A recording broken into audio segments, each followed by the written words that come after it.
everyone, and thanks for joining us in this session at the IVEC conference. We will present the 5+5 project, which is an initiative that has become an amazing learning experience for everyone involved. I am María Carolina Serrano, the Head of International Affairs at Universidad de La Sabana in Colombia. Hello, I am Brenda Garcia, Director of Internationalization at Home Projects at Universidad de Monterrey in Mexico. Hello, it's a pleasure to be here today with all of you. And my name is Carlos Ramirez. I'm Director of International Office at Universidad Adolfo Ibáñez in Chile. I'm very glad and proud to be part of this Latin American project. So the project team is comprised by 5 universities from 5 Latin American countries that you see on the map. So we have Universidad de Monterrey from Mexico. We have Universidad de La Sabana in Colombia. We have Universidad San Francisco de Quito in Ecuador, Pontificia Universidad Católica del Perú from its business school, Centrum in Peru, and Universidad Adolfo Ibáñez in Chile. This 5+5 project started with the idea of connecting 2 key topics.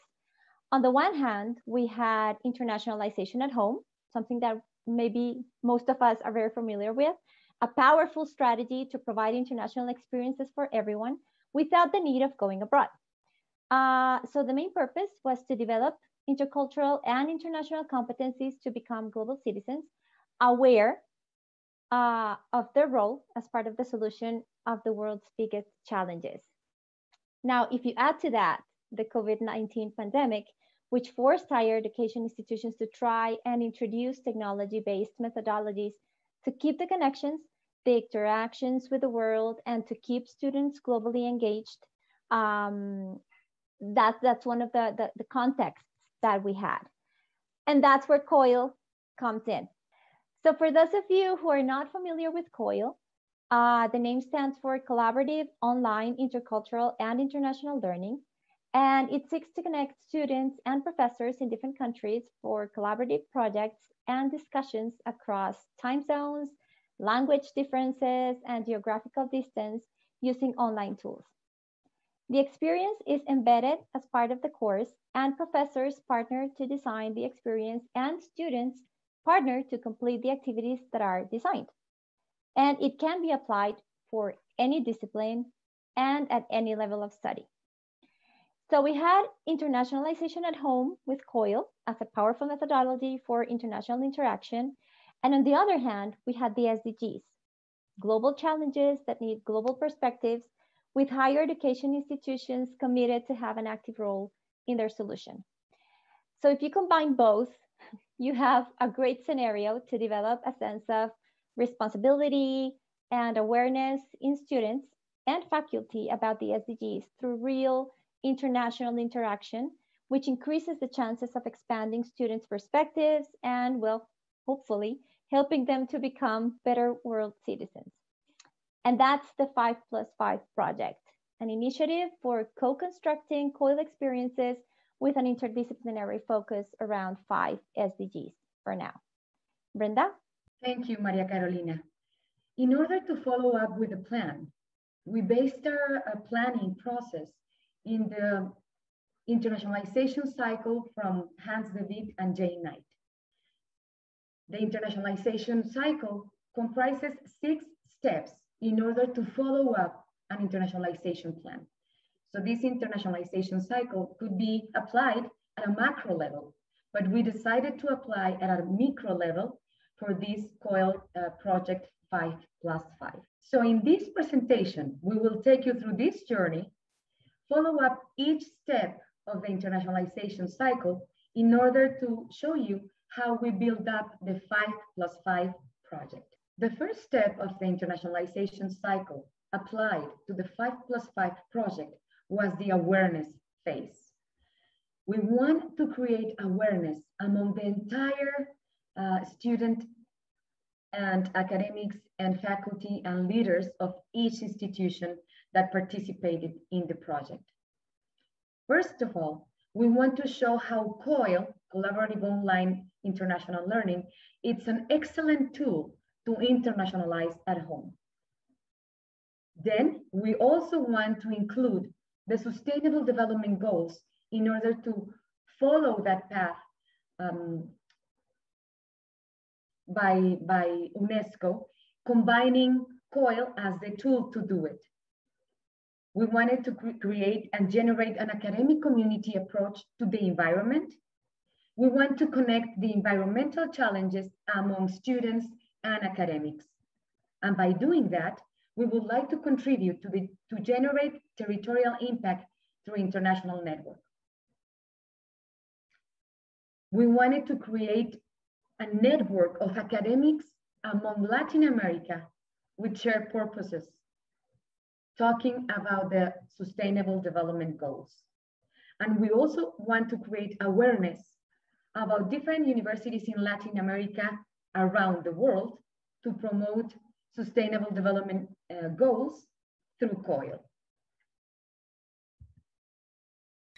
The other step is the commitment. That means a long-term relation between the institutions. And that means how we connect the International Relations Office, the call units, the marketing and communication area, technology department, and of course, the faculty and academic, how we involve them in the process. We designed a joint work plan between the institution to carry out that pilot experience. That means we motivate the academics to be part of that challenge around the SDGs. We provide the methodology support and all the elements they require to develop the courses. And also each of us give the support according to the development of the purpose of each capacity of the institution are part of the process. Finally, for that long-term relation that we still think is very important for the future of that initiative, we sign an agreement that means how we improve the cooperation in COIL activities.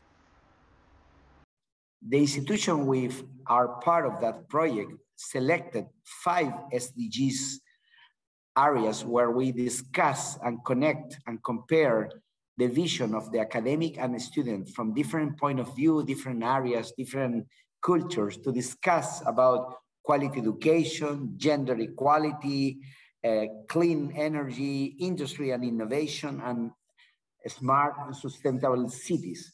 So the idea of the project is being how we analyze from different point of view and different professors and how we connect a student discussing through those SDGs. So in the planning stage, as you can see on the slide, we try to be very rigorous in terms of developing a detailed schedule and being thorough and realistic in terms of the goals we had versus the resources we had, both individually as institutions and as a group. And that means we looked at our strengths, the restrictions, the capabilities that everybody had, and so on. And so we also thought about the approach that we wanted to give to the project. And after that planning, what we did was move to the operationalization stage. And when we started that, trying to bring that planning into action, that required a lot of structured work and persistence, of course. So Brenda, if you want to move to the next slide, please. So within the project team, we organized ourselves in 4 sub-teams to work simultaneously in 4 areas: management, academics, evaluation, and communications. We have regular meetings of the project team to check on the progress of the implementation and also to make the necessary adjustments. We have a shared drive on which we have all the documentation and tools for the project. We even gave the project a visual identity so that it would have more visibility, not only for us and for the internal team and for the faculty and the students, but also externally.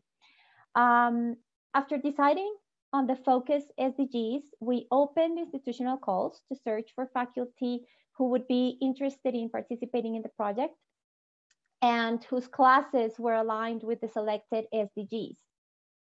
Each university had a particular internal process. Since they were asked asked on the SDG that they wanted to work on. We analyzed the challenges. We analyzed their profiles, also trying to get appropriate matches between the faculty.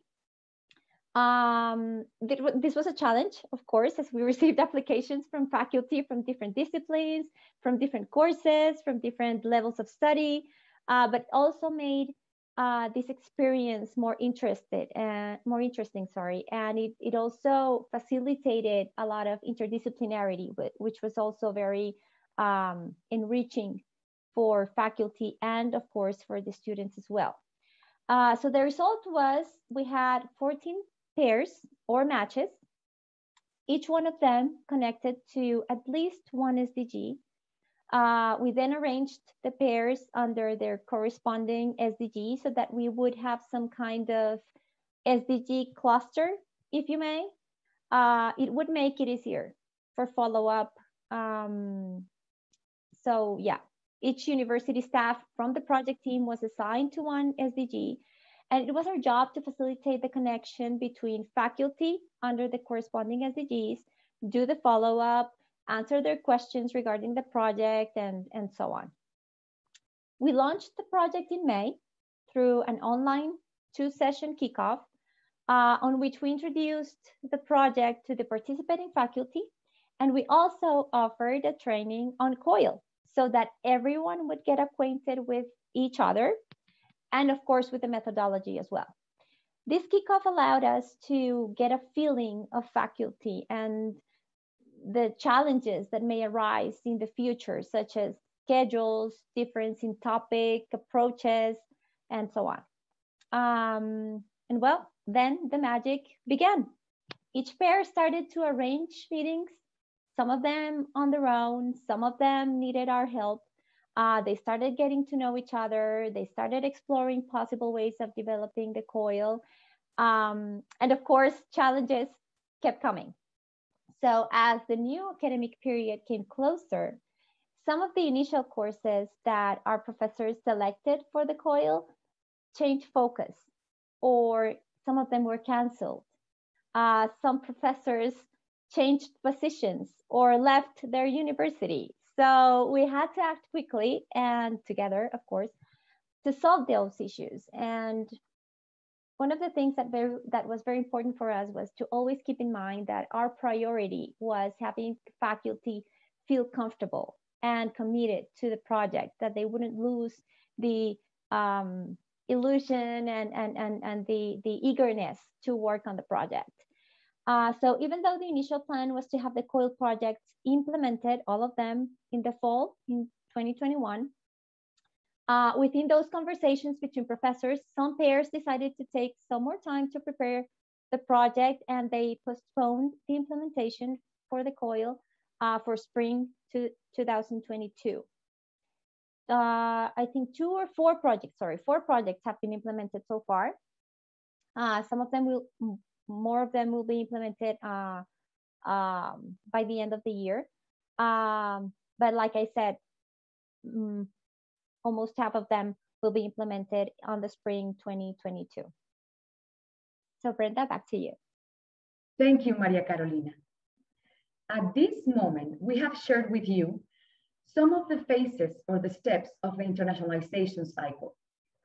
The first step was awareness. We have created awareness among the students community, the faculty members, and the leaders of each institution that is participating in the 5+5 project.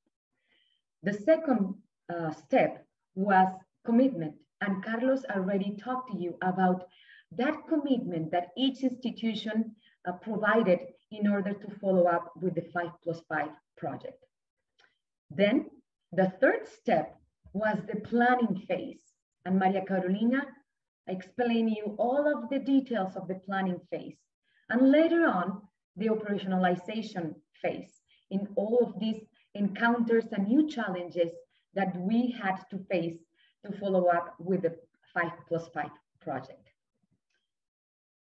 Another important step of this internationalization cycle applied to our project was, or is, the review project. It is a relatively new project, the 5+5, but we already have reviewed some of the lessons learned that we have. We decided to review at this moment all of the learning experience of the students. We together developed an assessment instrument with the help of a Fulbright scholar from the University of Arizona. She helped us in the assessment process. We are gathering testimonials from faculty members and from students in order to know and go deeper in what they have learned and what they have acquired through this COIL experience. We are also inviting faculty members to do group reflections among their courses. And for sure, as one of the steps of the COIL methodology, we invite the students to do their individual reflection as part of the project.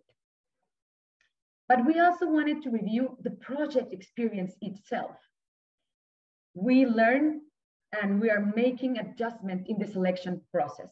As Maria Carolina said at the beginning, committees of the COIL coordinators selected and made the pairs of the faculty members. For this second round, we want to give that liberty to the faculty members to choose their own partners, to choose their own teammates. We decided that we wanted to work in committees, and we did, but we have some struggles with it. So for the second round, we want to reinforce the committees to work more deep on this entire experience. We also reflect that we needed more training and follow-up for the faculty members. We just provided one training and one follow-up for this first cohort of faculty members, but more is needed. So we need to go deeper, and we need to provide more training and more support, more follow-up for the new and second cohort of faculty members. So this is the project logic model, if you want to see it that way. We had all the inputs to do the project. We have the COIL coordinators of each institution. We acquired institutional support, talking about commitment. We gathered the materials, and we had the COIL expertise to launch the project. About the outputs, well, we did the kickoff event. We developed communication and marketing materials. We provided COIL training. We invite faculty members and ourselves to present in conferences such as this one. And we have faculty and students involved in this entire project. What are we wanted to get from this project? What are the outcomes that are we looking for? Well, as it was presented in the beginning by Maria Carolina, we want our students to learn more about the SDGs. We want to create more awareness about the SDGs.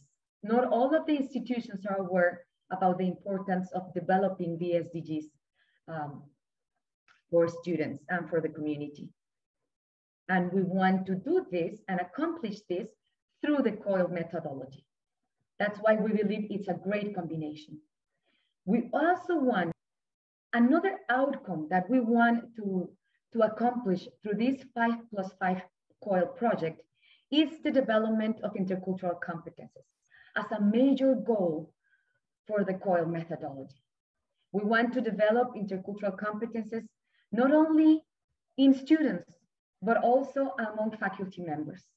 And overall, we want to promote and strengthening our internationalization at home strategies and experiences of each participating institution.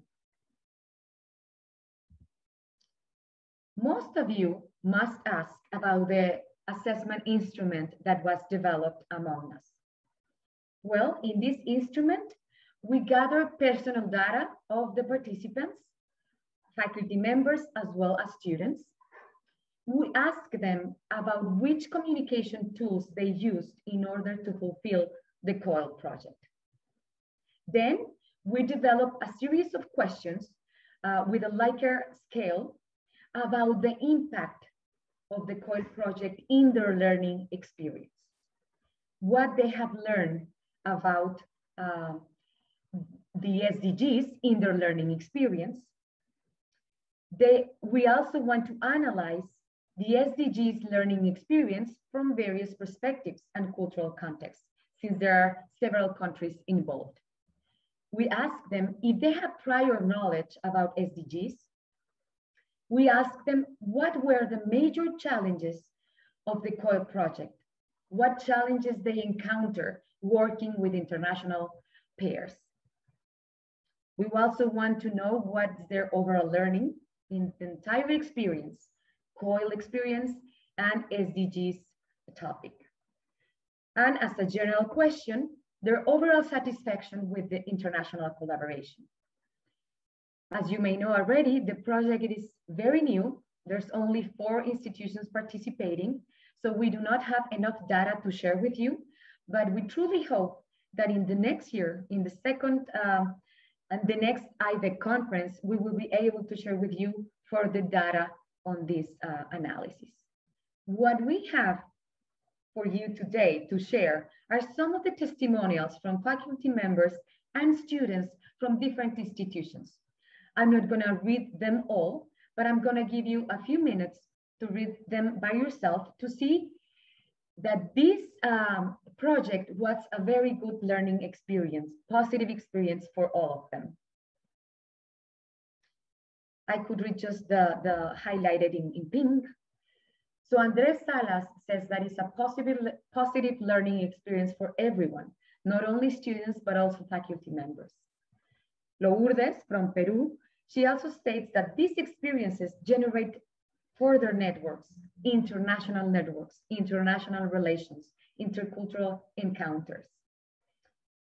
Another professor from Universidad Adolfo Ibáñez in Chile says that connecting with the environment through the SDGs objectives has been a great motivation for the teacher and also for the students.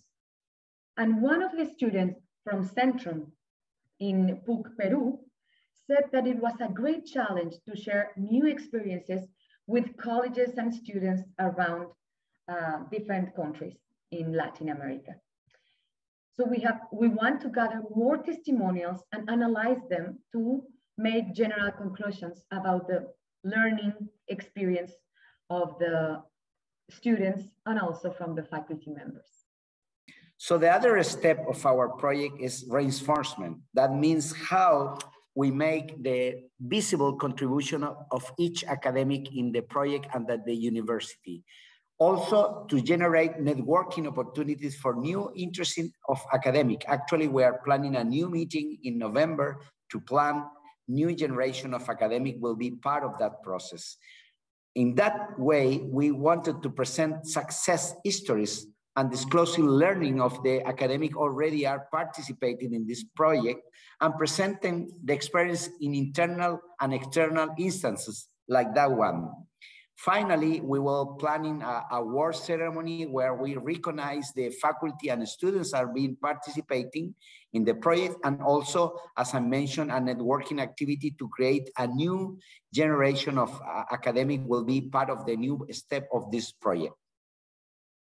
Finally, the lessons we learned are based in that internationalization cycle, where we discuss how we can maintain in a long-term relation that COIL experience. I think that is the big value of that project, where we wanted to maintain the relation between all the partners, the relation between the academic, to improve the number of academics will be involved, to impact more students, to think about the future of the purpose of the project. So we create a project we want to consolidate in a long term, and I think that is the biggest value at that traditional bilateral COIL collaboration between two academics. Here we find a new step of collaboration and a long-term relation, positive impact in the international learning experience. Thank you very much to be a part of that experience. Thanks to our partners, thanks to Brenda and Maria Carolina, and participate in that conference.